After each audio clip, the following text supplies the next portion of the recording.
A reading from the Holy Gospel according to Mark, chapter 4, verses 26 to 34. The passage is taken from the Message version of the Bible. Then Jesus said, God's kingdom is like seed thrown on a field by a man who then goes to bed and forgets about it. The seed sprouts and grows. He has no idea how that happens. The earth does it all without his help. First, a green stem of grass, then a bud, then the ripened grain. When the grain is fully formed, he reaps harvest times. How can we picture God's kingdom? What kind of story can we use?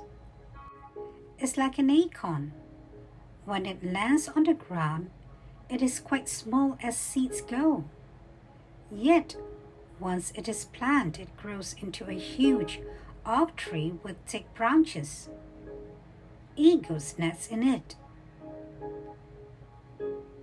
With many stories like this, he presented his message to them, fitting the story to their experience and maturity. He was never without a story when he spoke. When he was alone with his disciples, he went over everything, sorting out the tangles, untying the knots. The Gospel of the Lord. Good morning, this is Coffee with God. Let us listen to a short reflection on the Holy Gospel according to St. Mark chapter 4 verses 26 to 34. Be calm and trust in the Lord. Today's parable is addressed to those who proclaim the Word of God. Mark, the evangelist, may have observed the disappointments and frustrations on the faces of the preachers of the gospel in his community. Despite the efforts they have made in sharing the message of Jesus, the rulers continued to persecute the Christians. Naturally, the preachers are disappointed. Mark desires to offer them support by pointing to the two parables of Jesus.